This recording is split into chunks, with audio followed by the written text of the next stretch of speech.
Hi, hello, friends, and my dear students. Today we are going to discuss some more problems which are appeared on the previous year question papers of our university, that is Coimbatore University. Let me remind you one more thing. I have mentioned the question paper year where this question has been appeared. Okay, so let us go with the problem. So here comes the basic details.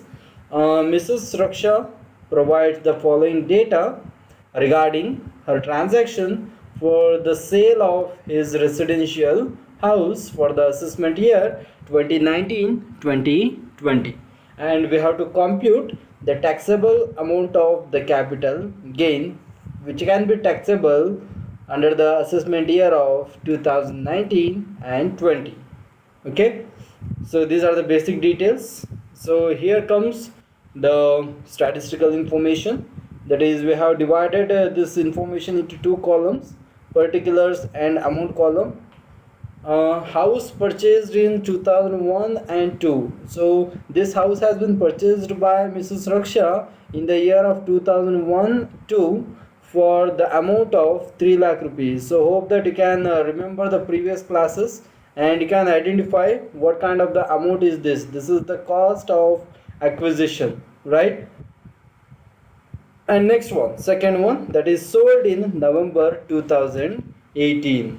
So this house has been sold in the year of 2018 November, so for the amount of 50 lakh rupees. So this house has been sold for total of 50 lakh rupees. And the third content, that is purchase of residential house in September 2018, which is costing rupees 7 lakh. So by selling this house, whatever the amount has been received by Mrs. Raksha, some sort of the amount has been used for the purpose of purchasing one more residential house property for rupees 7 lakh, and this house has been purchased in the year of 2018 September. Okay, and the last one, that is invested in bonds of NHA, that is National Highway Authority of India, under section 54 EC in January 2019, and the amount deposited, sorry, not deposited, invested in these bonds is rupees 5 lakh. So these are the contents which they have provided, and they have provided the information, that is the cost inflation index in 2001 2 was 100, as we know in our new table, and in the year of 2018-19, that is our current year, the cost inflation index is 280. And this question has been raised, asked for 5 marks in the question paper of May June 2017 for the respective university of the Coimbatore. Okay, so we will go with the basic solutions. So as usual, we have to provide the basic details, that is with the solution, computation of the taxable capital gain. So we are computing what the amount can be taxable for these basic informations. So the name of the assessee is Mrs. Raksha, and her residential status is ordinary resident, and the assessment year is 2019-20, and the previous year is 2018-19. So these are the basic details which we are going to provide in each and every kind of the problems. Okay, let us go with the computation process. So here comes the solution for this one. Okay, uh, so here we are having the computation process. Here the name of the capital asset is residential house, and which is a long term capital asset. So how we are going to define the asset, whether it is a long term or short term, depending on the holding period of the assessee. And in this case, the assessee, that is Mrs. Raksha, has been hold this asset from the year of 2001 to up to November 2018. and in case of the residential house or residential property or the land. So keep in mind one more theoretical part, that is from the assessment year of 2017-18, the holding period is considered as 24 months instead of 36 months to be considered the house property or a land as a long-term capital asset. So here the holding period is more than 24 months as per the new amendments made in the year of 2017-18. So this residential house can be considered as a long-term capital asset. Hope that you have understood on what basis we are going to categorize. Okay, and the next content, that is the sales proceeds or the sales consideration. For what amount that Mrs. Raksha has sold this house property, that will be considered as the sales proceeds, and the sales proceeds is 50 lakh rupees. So for 50 lakh rupees Mrs. Raksha has sold this house, and this amount will be considered as the sales proceeds. And whether we are having any kind of the selling expenses, no, we don't have any kind of the selling expenses like brokerage or commission or whatever the expenses incurred in transferring this asset. So there is no selling expenses, therefore the net sales proceeds or the net sales consideration will be 50 lakh rupees. So it completes the first part, computation process. Next, so we have to identify the indexed cost of acquisition and indexed cost of improvement.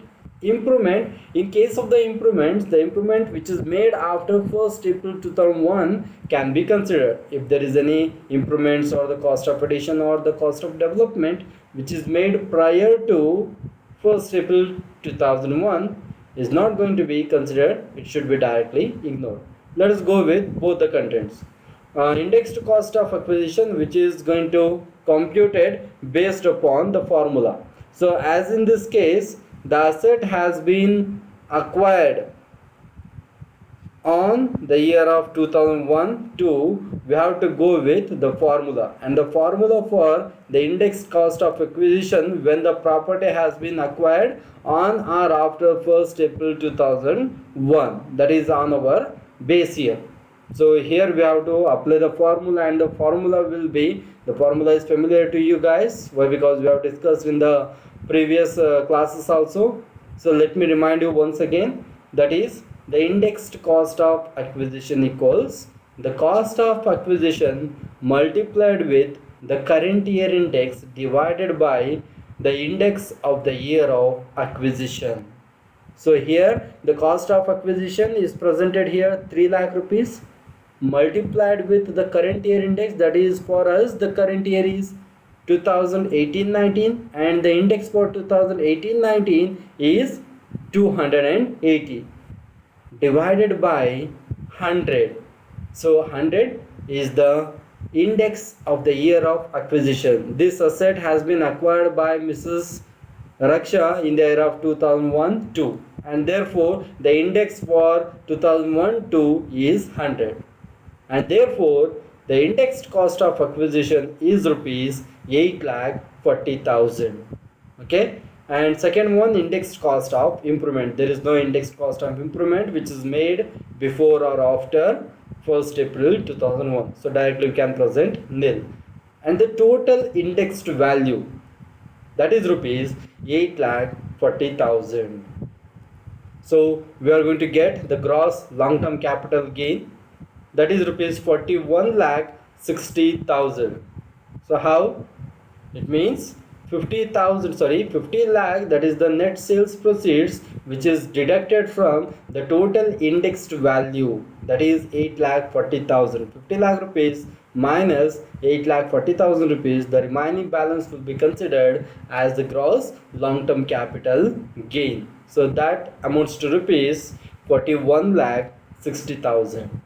Okay, so next, that is the exemptions which can be claimed from the long-term capital assets as well as the short-term capital assets. Okay, so here we are having two major exemptions which are claimed by the assessee, that is Mrs. Raksha. So let us go with one by one. The first one is that is exemption under section 54, and she is claiming that she has purchased a new residential house, and for that new residential house there are some of the conditions. That is, note number 1 provides you the clarity, that is, purchase of new residential house is exempt under section 54.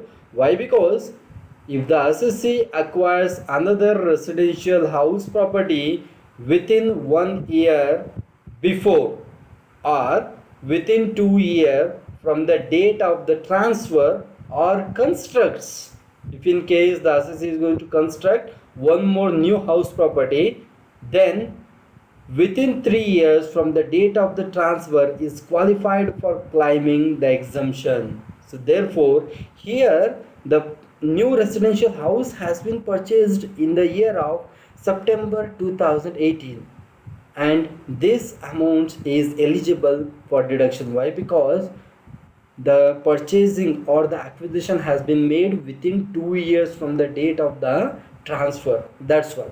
Okay, so this is the first exemption.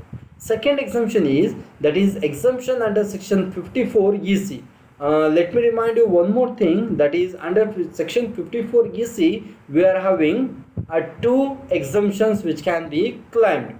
So even though there is no amount provided for the second option, so I have mentioned there. Why? Because it's not possible to do one more problem for only this one content. Okay, so first one is, that is investment in bonds of National Highway Authority of India, and second one, investment in bonds of Rural Electrification Corporation Limited. So these are the two specified long-term assets. For this one we are having note number 2, that is capital gain arising from the transfer of a long-term capital asset. If there is a capital gain which we have earned by the transfer of the long-term capital asset, if it is invested in long-term specified assets, like there are two major long-term specified assets specified by the central government. Okay, so like the bonds of National Highway Authority of India and the bonds of the Rural Electrification Corporation Limited.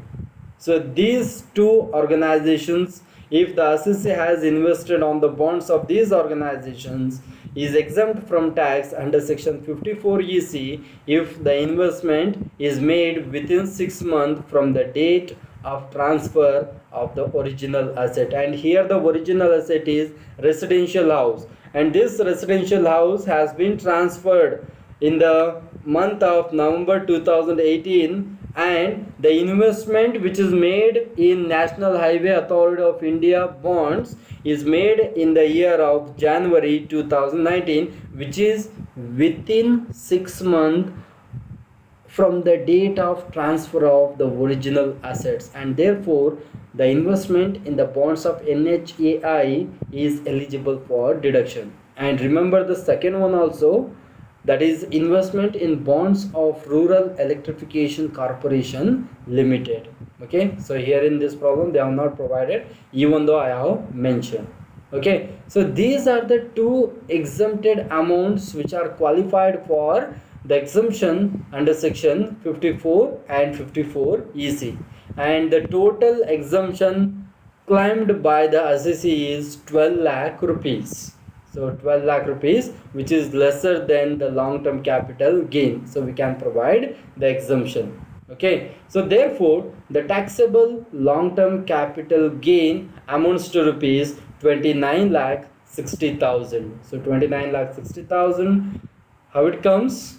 From the gross long-term capital gain we have to deduct whatever the exemption available to the assessee. Okay, so the total exemption available to the assessee is 12 lakh rupees. Therefore the taxable long-term capital gain will comes to 29 lakh 60,000 rupees. So hope that you have understood this problem. Okay, this problem has been asked, I will repeat once again, May-June 2017 question paper. It has been asked for 5 marks.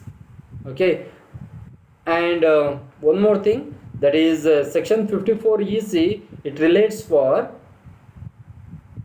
the capital gain arising from the transfer of the long-term capital assets invested in long-term specified assets, and those two specified assets are the bonds of National Highway Authority of India and the bonds of Rural Electrification Corporation Limited.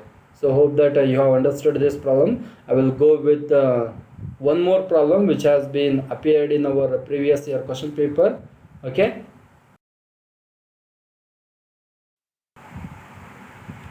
Question, that is, Mr. Guru sells jewelry on June 15, 2018 for 11 lakh 10,000. Cost of jewelry to Guru on May 2007 was rupees 90,000 and the brokerage paid on sale of it is rupees 10,000. On December 15, 2018, he purchased a new residential house for rupees 5 lakh and the cost inflation index for 2007-8 was 129 and for 2018-19 it was 280. This much of the information has been provided and they have asked to find out what might be the taxable capital gain for the assessment year of 2019-20, and this question has been appeared for once again for 5 marks in the question paper of April-May 2018.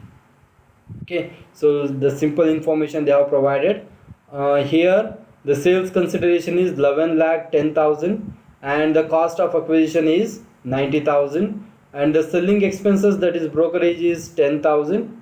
And next one, he has purchased a new residential house. Here we are having two different assets. Here Mr. Guru has sold jewelry and here he have purchased residential house. Keep in mind this point, it makes the changes.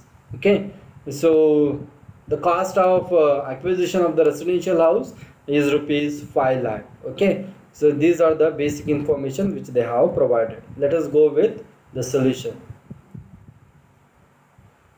The basic information we have to provide, that is computation of taxable capital gain.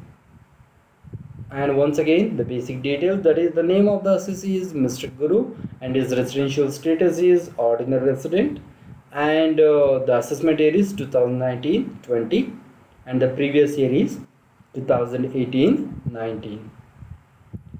So, and here comes the solution for the second problem. Okay, so the name of the capital asset is the jewelry. Of course it is a long-term capital asset. So how we are going to find out whether it is a long-term or short-term? That is based upon the holding period of this capital asset before the transfer. Okay, so here the holding period is from May 2007 to June 15, 2018. So from hardly from 2007 to 2018, the holding period is more than 36 months in case of the jewelry. If it is held by the assessee for more than 36 months, therefore it can be considered as a long-term capital asset. And the sales proceeds, as I have explained in the problem itself, the sales proceeds is 11 lakh 10,000 rupees and here in this case we are having the selling expenses, that is 10,000 rupees, which has been paid in the form of the brokerage to the broker in order to make the arrangements to sell this property or to sell the jewelry. Okay, so we have to deduct this selling expenses, therefore we are going to get the net sales proceeds or the net sales consideration that comes to rupees 11 lakh. And next one, that is computation of the indexed value. So here also we are having two indexed values, out of which one can be considered, one will be considered as nil. Why? Because there is no information regarding whether there is an improvement or development or the cost of addition has been incurred in order to make the improvement of this asset. Okay, so the first one is indexed cost of acquisition. So how we are going to find out the indexed cost of acquisition? That is based upon the formula and based upon the acquisition date. And here also the same case, the acquisition date is on or after our base year this property has been acquired. Therefore we have to go with the second set of the formula. That is, the formula is very familiar to you, but I will remind you once again. The indexed cost of acquisition equals cost of acquisition, that is in this case 90,000 rupees, multiplied with the current year index, that is the index of 2018-19, and the index for 18-19 is 280, divided by index of the year of acquisition. So here the index of the year of acquisition is comes, they have provided is 129 for the 2007-8.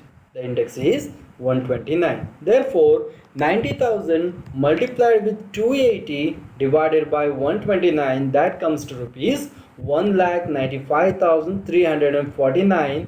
It is the indexed value of the cost of acquisition of the asset, which can be considered for deduction purpose.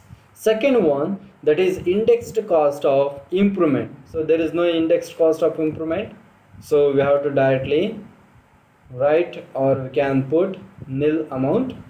The total indexed value is 1,95,349. So this amount is going to be deducted from the net sales proceeds in order to get the amount in the form of the gross long-term capital gain, and the gross long-term capital gain comes to rupees 9,04,651, and this is the gross long-term capital gain. And next one, there is one more special or a new exemption which has been claimed in this problem, that is exemption under section 54F. So exemption under section 54F says, if the asset has been acquired, so I have explained here, that is note number 1, long-term capital gain arising out of transfer of any long-term capital asset. If the assessee has transferred any kind of the long-term capital asset other than the residential house, by excluding the residential house, if there is any long-term capital gain which has been raised on the transfer of any other capital assets, if this investment has been made on the residential house for purchase or for construction, is exempt from tax under section 54F. In simple words, that is, we can say, for example, in this case, in this problem, assessee has sold the jewelry, that is any long-term capital asset, and any long-term capital asset, the jewelry comes under this group, okay, and the assessee has been invested that amount for the purchase of the residential house property. The assessee, whether he or she can claim the deduction under section 54F. And here comes, there are two major things which we have to keep in mind in order to provide the exemption under section 54F. That is, we have computed on the proportionate basis, okay. So how it comes, I'm going to explain in note number 2. That is, note number 2, if the cost of new residential house property, if the cost of new residential house property is less than the net consideration, the amount of exemption is calculated by using the formula, and the formula is highlighted here. That is, the cost of new residential house property multiplied by gross long-term capital gain, or you can use the long-term capital gain, divided by the net consideration. So keep in mind the condition, that is, if the cost of the new residential house property, what is the cost of new residential property which was acquired by Mr. Guru? That is 5 lakh rupees. Okay, so 5 lakh rupees is the cost of acquisition of the new residential property. If it is less than the net sales consideration, what is the net sales consideration provided here? 11 lakh rupees. So obviously the cost of new residential house property is less than the net sales consideration. Therefore we have to go with this formula. Okay, that is the cost of new residential house property. What is the cost of new residential house property? That is 5 lakh rupees. Okay, multiplied with the long term capital gain. What is the long term capital gain? We have computed already, that is 9,04,651, divided by the net consideration. What is the net consideration of the jewelry? 11 lakh rupees. Therefore 5 lakh rupees multiplied with 9,04,651 divided by 11 lakh rupees. So in order to make the calculation simplified, I have put a reverse calculation formula, that is 9,04,651 divided by 11 lakh. Thereafter that proportionate value is multiplied with 5 lakh, that is the cost of new residential house property acquired. And the exemption which can be claimed under section 54F, that is the cost of acquisition of new residential house property, that comes to rupees 4,11,205. So this is the total amount which can be claimed under section 54F when Mr. Guru has invested or he has purchased a new residential property, and that cost is less than the net sales consideration of the original asset. So therefore the taxable long term capital gain comes to rupees 4,93,446, that is by deducting 4,11,205 from the gross long term capital gain, that is 9,04,651. I hope that you are having one more doubt, that is, what if in case the cost of the new residential house property is equal or more than the net sales consideration? Then what might be the amount which is exempt, right? So here I am going to provide two more lines, that is, if the cost of new residential house property is equal, so remember this one, if it is equal or more than the net sales consideration, then the entire amount of long-term capital gain on transfer of long-term capital asset is exempt from tax. There will be no taxable long-term capital gain if the cost of new residential house property is equal or more than the net sales consideration. Okay, so this is the new content which we have found in this problem. So hope that you have understood. So let me go with the quick revision of this problem. The sales proceeds is 11,10,000. We have deducted the selling expenses, that is the brokerage, 10,000, and we are going to get the net sales proceeds or the net sales consideration of rupees 11 lakh. And after that we have deducted the indexed cost of acquisition, which has been computed by using the formula, that is rupees 1,95,349, and this is the total amount of the indexed value. And therefore we have got the gross long term capital gain, that comes to rupees 9,04,651.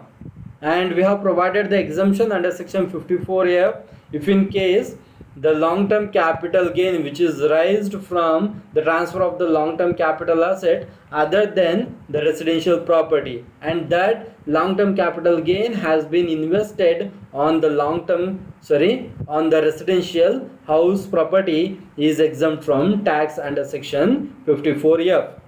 Okay, so therefore that comes to rupees 4,11,205. Therefore the taxable long term capital gain comes to rupees 4,93,446. So hope that you have understood both the problems. From the next classes we are going to discuss some more problems which are appeared on our previous year question papers. Okay, so thank you very much. Have a nice day. If you still have not subscribed my channel, please do subscribe for the coming videos. And if you have liked this video, please press on the like button. And thank you very much. That's it.